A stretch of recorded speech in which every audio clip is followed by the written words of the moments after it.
in your Abzan decks. Aintrazi doesn't seem thrilled, but he's going to keep his hand, and we are underway here in round number 11. Musser will start things off with a Temple of Malady, leave the top card on top. Aintrazi with a Llanowar Waste. Musser will very quickly draw, play a Sandstorm Citadel, and these players are playing a little bit of speed magic here to get things underway, as there's an Opulent Palace. Musser, he'll take a draw step. There's a Courser of Crufix along with the Plains. Top card is an Abzan Charm. Aintrazi will draw. A Temple of Malady will allow him to take a look at the top card of his deck. He will put it to the bottom and pass the turn back over to Musser, who will draw that Abzan Charm, reveal a Caves of Koilos, and I'll put the Caves into play, gaining a life on the way. Llanowar Waste will be the draw. And who knows, that Caves might be one of the lands that replaced the Sylvan Caryatid. Perhaps. Good deck building. One card that's not going to go anywhere in an Abzan deck is Siege Rhino. That one's going to come in, put Aintrazi to the test right away. Ali going to tap 3 mana here. Looks like he's going to take a little bit of damage as well. There's a Sultai Charm. And he will use this as a catalog, which is draw 2, discard 1. Well, he needs to make his land drops for the Crux of Fate in hand. On top of that, he's got Dig Through Time, so this makes that a lot more efficient. And now he's just trying to figure out what he wants to discard. He only has to discard 1 card, though, not 2. And it'll be a Treasure Cruise. There's a Polluted Delta and a passing of the turn. Llanowar Waste the draw step. Tasigur on top of the deck here for Musser, just a 1-up in his main deck this weekend. I've been very impressed by that card, by the way. I think Tasigur has been great in a variety of decks. Here's another copy of Siege Rhino. Oof. There's Sandstorm Citadel, a little life gain here. Aintrazi's going to untap and draw. The big question here is there's an Urborg. Here is Crux of Fate. That's going to clear everything away. Does Musser actually know what he's up against? Aintrazi is a wild deck builder. He can really cast anything when you're playing against him. I'd be stunned if that wasn't on Dan's radar at all. Crux of Fate is... Ali's draw really wouldn't... There's nothing else that would allow him to stay in the game. Sure. So even if you are uncertain about whether or not it's in the deck, probably makes sense to play around it.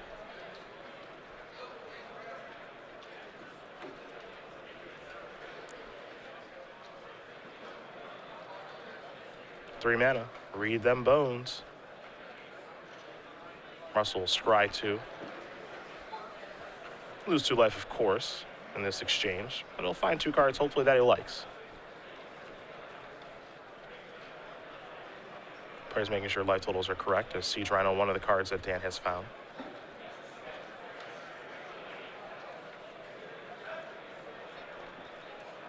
Here's a Thoughtseize. Get a better idea of what Ali's working with, which is a Hornet Queen, a Dig Through Time, a Tasigur of his own, and a Courser of Crufix. It's also essentially mana neutral this turn if Dan was planning on casting Tasigur anyway, which I think is what he was setting up.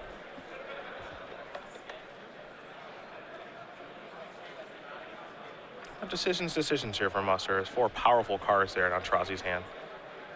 This is what Aintrazi likes to do. He likes to ramp the very powerful spells. Now, some of them are a little cheaper than others, and Dig Through Time and Tasigur, as they do have Delve, but Hornet Queen, we're going to have to pay full price for that, but it's powerful if you can. And Dan's deck does not have a lot of outs to Hornet Queen, as Abzan mid-range decks typically fail to have, but more than most. He's got 2 copies of Bile Blight, 2 copies of End Hostility, and an Ugin. So we can play against Hornet Queen, but who knows if any of that stuff's in his hand right now.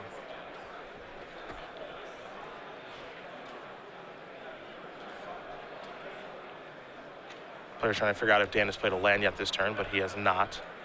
Yeah, no one's missed a land drop yet, so we're good. Now there is Tasigur. Leave a Siege Rhino down there. Not a bad place for that. We'll go back on Aintrazi's way. Aintrazi will draw. A Swamp.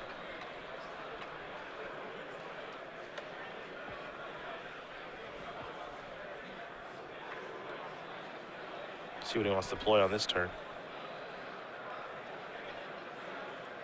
Looks like he will go with Courser. Allows us to see the top card of his deck, which is a Frontier Siege. That in combination with Hornet Queen is very, very powerful, but not sure if this is the game for that. So he will sacrifice Polluted Delta, lose 1, and then gain 1 with the Courser.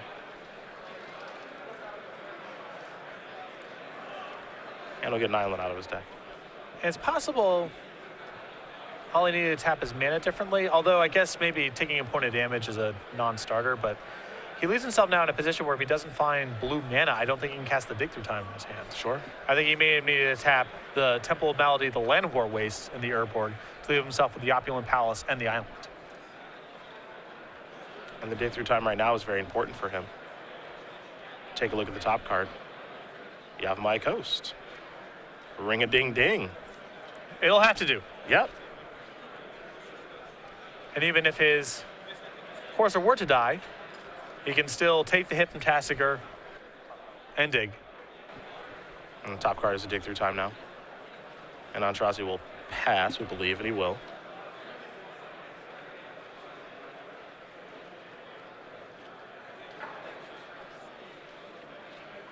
Musser's still in a very favorable position now, though. Here's the attack. Very quick block there.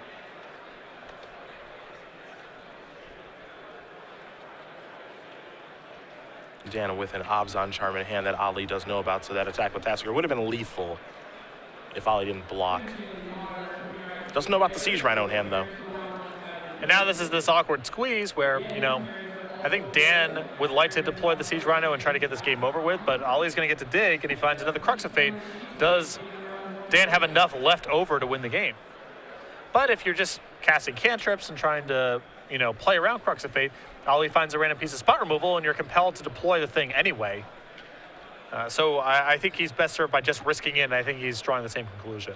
Dan going to play a Siege Rhino. Doesn't have to take any damage because Ali has an Urborg over there. So green mana from the Temple of Malady, the Plains, of course, and then Urborg helping Dan play a Siege Rhino pain-free. Ali going to count his graveyard. You see 6 cards down there. About to take one and cast the Dig. Do the Yavimaya Coast, but he can leave 1 card in the graveyard. And then look at the top 7 and take 2 with him.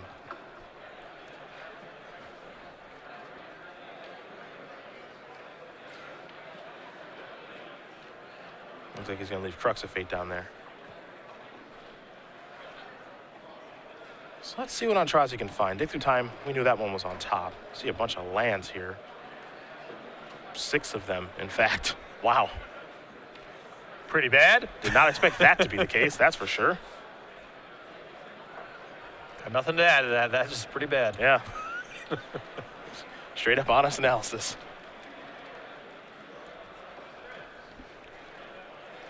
And oddly enough, because of Siege Rhino having Trample, Hornet Queen is not going to be the stabilizer that Aintrazi is looking for. Yeah, especially in conjunction with the Abzan Charm that Dan is still holding. Aintrazi will untap and draw. Temple of Deceit there as well. There's a Swamp. Now here's a Hornet Queen. Aintrazi going to take a little bit of damage to cast that, it seems. No, he's got a Temple and a... Oh, no, excuse me. Third green, yep. Yep, he'll have to take 1. Yep. And now 4 Hornet tokens will come in. Aintrazi's going to have to pass the turn back, and I'm not sure this is a way out for him. I think he knows it as well. He'll have those insects momentarily. And Musser's going to analyze the board position, get into the red zone here. And multiple ways he can get the job done. Abzan Charm is certainly one with the counters. He also has a Murderous Cut in hand as well, too. But Musser's going to put Aintrazi through the motions here and show the Abzan Charm, and that is going to get the job done. So Dan Musser's going to win game number 1 here over Ali Aintrazi. Abzan midrange up a game here over Sultai Ramp. As we turn our attention to the sideboard, we will see that Aintrazi does have a Liliana Vest, 2 copies of Drown in Sorrow, 3 Disdainful Strokes, 3 Bile Blights, a Nissa World Waker, 2 Ashioks, along with a Kiora, a Silumgar, the Drifting Death, and Ugin, the Spirit Dragon. So a lot of expensive cards here for him. But he gets to, in a weird way, even though those cards are expensive, they're all streamlined insofar as he gets to get rid of the situational cards. I think some of the solid anti-creature planeswalkers like Kiora and Ugin, those are very easy to bring in here. The Disdainful Strokes are going to be very powerful as well. We saw Musser's sideboard last round, but we'll take a quick review of it here. 3 copies of Drown in Sorrow, 3 copies of Glare of Heresy, 2 Read the Bones, an Ajani Mentor of Heroes, a Liliana Vest, an Unravel the Aether, a Bile Blight, an Utter End, a 2nd copy of Tasigur, and a Murderous Cut. I think the extra card drawing and Read the Bones, plus some of the Planeswalkers to help him give him a better mid game in Ajani and Liliana, those are going to be solid here. And I like the 2nd copy of Tasigur as well. I've liked Tasigur so far, just like you. It's so far to me, it's been the most impressive card overall in Favorite Forge because I feel like it can go into a variety of decks. It has a pretty high floor, and unchecked, it's going to win the game a good percentage of the time. Yeah. Well, these players will sideboard and shuffle up for game number 2, and a place that you can certainly play Tasker is Winter Regional. It's February 7th. 14 great places for you to do battle. As you can see, we have the venues posted. You can always head over to starcitygames.com/regionals for more information. A lot of open series points and cash prizes available for you. And the first 200 participants to sign up for each regional championship will receive a free playmat. It is a sweet one. There all together are our creature collection Squirrels and Acorn Mystic, Force of Squirrel, Squirrel Storm, and we can't forget about Squirrel Confidant as well. As Patrick did say, free exclusive playmat to the first 200 players. StarCityGames.com/regionals on February 7th. Looking forward to that one. If you're not qualified for Pro Tour Fate Reforged, definitely head out and do battle. Yeah, whether you're trying to qualify for the Invitational, the Players' Championship, or just play in a large, relatively local tournament. Our Regionals Championship on February 7th is an opportunity to do all of that. Now, you felt Aintrazi was the favorite in this matchup kind of coming in. I do. He did mulligan to 5 that game, and he drew an unwieldy set of cards, to put it mildly. But I generally like decks that have a control package and a really powerful high end and a lot of card drawing. I think generally match up well against Abzan mid-range. That said, it usually changes after board because the mid-range decks are very good at sculpting to particular opponents. Against beatdown decks, you get all of your Drown in Sorrows, and against control decks, you get more discard, more planeswalkers, whatever you're in the market for. But I think that Ali still has a solid matchup here. Just kind of caught the bad end of it game 1. Well, that can happen when you're playing a ramp strategy, though. You know, one thing about ramp decks, and we've seen over the years, is they're not decks that mulligan particularly well. They're kind of combo decks in a weird roundabout way. Well, they do have a lot of moving parts, and they're trying to assemble A plus B. So they are susceptible to getting a key thing countered. They're susceptible to drawing too much of one thing and not enough of the other. And in that respect, they do resemble combo decks, even though the way they play is very different. Their vulnerabilities are similar. But if the mana can get online, there are definitely some big, powerful spells to be played. Garruk Apex Predator, 2 copies of Ugin the Spirit Dragon, 2 Treasure Cruises, a copy of Worst Fears, Hornet Queen, Pearl Ancient. Oh, he's got some big haymakers here. He's just got to be able to cast them. Yeah. And it's Dan's job to stop him from doing that and killing him quickly as well. Although I think that Dan can keep up. I don't think it's necessarily all doom and gloom if the game goes to, say, turn 6, turn 7, especially because he has so many planeswalkers that Ali doesn't interact with the most efficient way.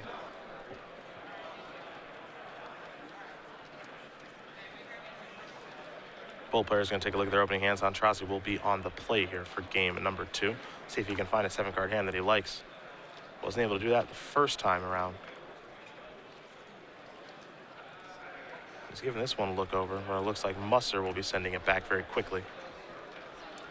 If there's a vulnerability to Tasigur, which we've mentioned is kind of the most impressive card so far, I think it's that basically all the removal kills it. Abzan Charm, Sultai Charm, Valorous Stance, which has been pretty popular in a variety of white decks. If it ends up not being a huge player in Standard, I think that's going to be the cause. But every time I've seen it come into play and not be killed, it's just taking the game over by itself. Yeah. And it plays so well with counter spells too. I mean, in blue-black control, I don't know ultimately how many numbers you want to play, and it does open you up to creature removal that normally is dead against you. But I was very impressed by what we saw from Alex Magilton last round, where he just set it up with a bunch of counter spells in the graveyard, and good luck getting out of that. It's cheap, and it changes the way that the opponent has to play the game. I think that's all you can really ask for. And in a protracted game, you're going to be casting it for 1 mana a lot of the time. That's a high-impact 1 mana play. Musser going to take a look at 6. He's happy enough. Game number 2 underway. Temple Deceit to start here for Aintrazi. See his hand, a couple of lands over there, along with a Hornet Queen. Make it 2 Hornet Queens and an Ugin, so he's kept an expensive one, to say the least. Hoping that these temples can fix some things, as Musser will play a Sandsep Citadel. Another temple there for Aintrazi. Very quickly putting the top card to the bottom. Musser will draw. You can see, by the way, why Ali caught his 1 loss to Mono Red beatdown. Oh, yeah. Oh, yeah. There's a forest and the passing of the turn. Musser with a Windswept Heath. Looks like he'll be sacrificing that, we think. Just trying to figure out what land he wants to get.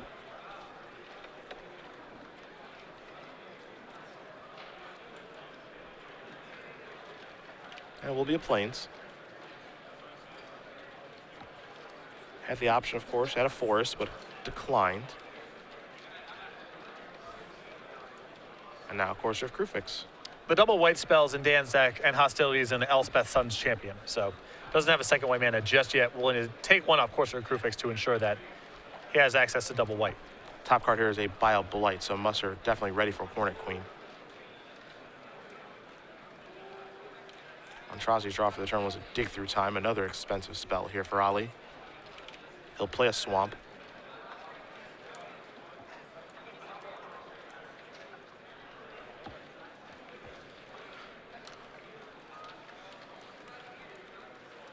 And now there's a Kiora. Don't see a ton of Kioras out there. Which is surprising. We did see a little bit of an uptick of it at the Players' Championship. Very good in mid-range creature matchups, also very good against heroic strategies, which are trying to just make one creature huge. Given how long those two styles of decks were prevalent, it really surprises me that it took this long for Kiora to resurface as a standard player, but we see one or two copies in a lot of sideboards now.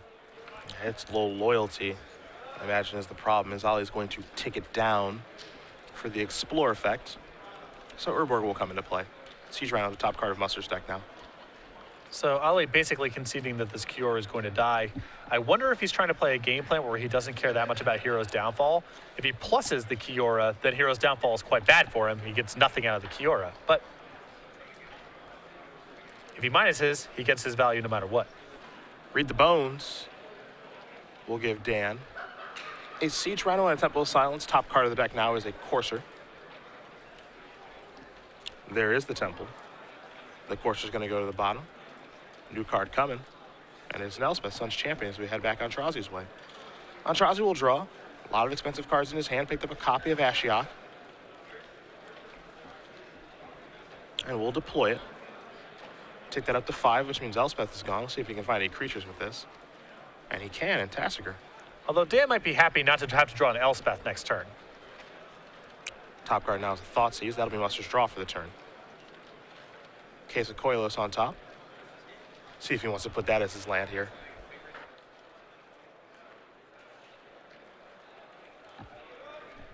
And he does. He'll gain a life. Caves on top yet again. And now he will cast a Thoughtseize. Won't have to take a damage for that thanks to the Urborg being in play. But we'll lose 2 life because that's what Thoughtseize makes you do. A smooth hand. Sees it all. Sees it all. Sees a dig, a disdainful stroke, 2 Hornet Queens and a Nugan. Silk. It would be Butter. Yeah. That's what that.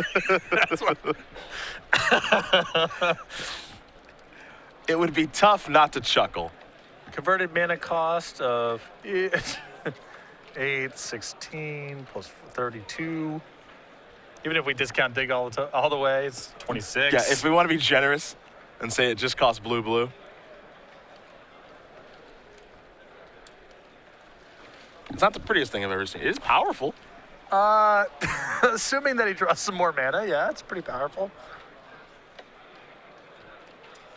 It's good once it's in play. Sure. Looks like Dan is going to select Dig Through Time there. Perhaps it was the disdainful stroke. We will find out. Yeah, he did go with the stroke. And now here's the Rhino. So Thoughtseize clearing the way for the 4/5. And now Musser will get in the red zone with Courser. Looks like he doesn't care about Ashiok one bit. There's a reasonable risk here of Crux of Fate, the way that Dan is playing this game. I mean, obviously it wasn't in Ali's hand last turn. But he is allowing Ali to dig through time. Mm-hmm.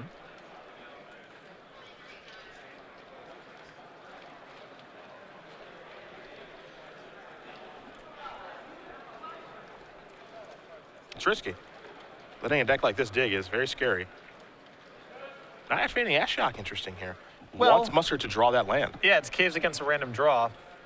And he definitely wants Dan to draw a Caves when he has Courser in play. Yep. The only interesting thing about this decision is that moving Ashiok up to 7 loyalty means that Dan's board is no longer equipped to take it down. I think Ali might be okay with him attacking that and killing it. Possibly, yeah. Kind of a time walk-esque. Also another card in the graveyard for dig. Right. So It looks a little weird on the surface, but I think there's enough working for it that it makes some sense.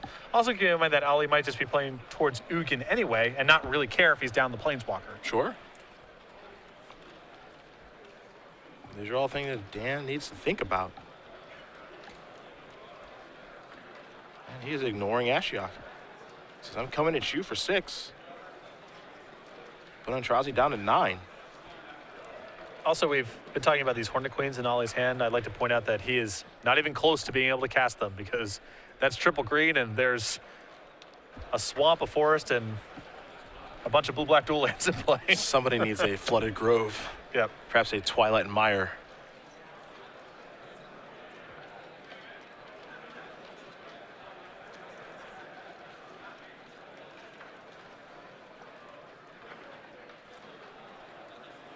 Musser going to deploy a Courser here. Gonna have to take 1 to do so. Now he'll play Temple of Malady off the top of his deck. Temple of Silence is the top card he's looking at for the Scry. Can't forget about the 2 life gained there via Coursers. And Dan predictably going to put the land to the bottom, so we'll see the top card now is a Siege Rhino. Hey, hey! Well, it might be, you know, what's interesting about that play is Dan may actually want to leave the land on top to disincentivize Ali from activating the Ashiok. Sure. Now, you know, with a Siege Runner on top, Ali is almost certainly activating it. So it wasn't totally obvious, sure, given what Ali's played last turn and what he was willing to do. Take a look at 7, take 2 with them. Here with the dig. Green mana is the holdup, it seems, for those Hornet Queens. Well, the bigger issue now is that Ali is just getting his head kicked in, and almost only Crux of Fate gets him out. Yeah. Sultai Charm, one of the cards he's looking at. Looks like he's found some cards that he likes from the dig through time. Crux of Fate is the most helpful of the bunch, though. I agree with you there. He got a lot of looks at it, but if he doesn't have it, he's going to really struggle to keep up. I mean, Dan's still got a handful of cards, you know, and he's aware of Crux of Fate, so I would imagine he's playing this game in such a way to maximize pressure without leaving himself dead to Crux of Fate. The dig is done resolving. Aintrazi is drawing.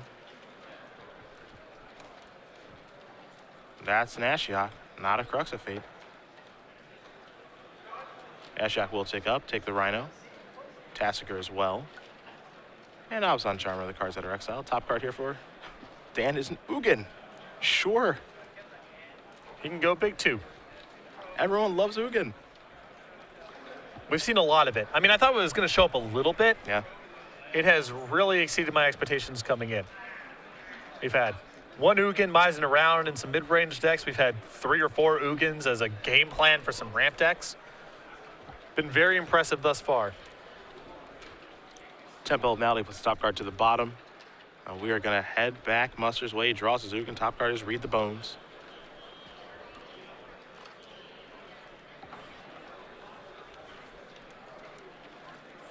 Sultai Charm in Aintrazi's hand at this point. This is just what makes this Abzan mid-range deck so powerful, is it can keep up on cards with the opponent, thanks to Read the Bones and Abzan Charm. And Scrylands plus Corsair Crew Fix. Yeah. I mean, it's not literally drawing cards, but you get to knock away a lot of your dead draws. Yep. Just does a nice job of building up these small incremental advantages, and it has powerful cards like Siege Rhino and Elspeth to clean out games. There's a land. Coursers will trigger, of course. Red zone.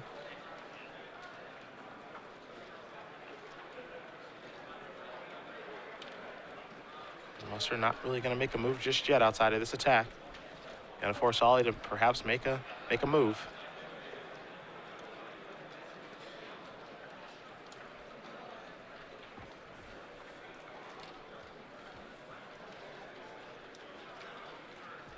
Now considering if he wants to use Sultai Charm here at all, and if he does, how does he want to go about using it? A lot to think about. I think I feel like he has to just take this attack, use the Sultai Charm to catalog. If his plan is to play to Ugin anyway, he can get the Siege Rhino out from under his Ashiok, gain a little bit of life so he's not immediately dead to a Rhino or something else, and try to go from there. It's going to be hard, but I don't think he can use his Sultai Charm to kill a Courser at this stage. Well, there is Sultai Charm. So he's going to cast that one. It's time to draw 2 and discard 1. Temple of Deceit and another Ugin. The problem here for Aintrazi is that he needs a land that's untapped. Yeah, the Ugin isn't even a guarantee at this point. I guess Crux of Fate still lets him play on. And he can get the Siege Rhino back. Dan got a Hero's Downfall. Ashiok now. Not going to let him get anything back. I like this play a lot from Dan. You know, your Hero's Downfall probably isn't doing anything else this game. And Ali being able to get back a Siege Rhino, gain some life, and have a cushion is a big deal. The draw. Ali hope he gets a land so he can play Ugin. It's not Opulent Palace. That's going to enter the battlefield tapped. And as you can see his hand right now, Hornet Queens are uncastable, and that is going to do it. Dan Musser is going to win this match here over Ali Aintrazi. 2-0. Abzan mid-range taking down another brew, as it often does, dispatching Sultai Ramp. You have the feeling that Ali has all the tools in his deck to win that kind of matchups, and I feel just based on his cards he does, but the mana was not great. He did mulligan to 5 game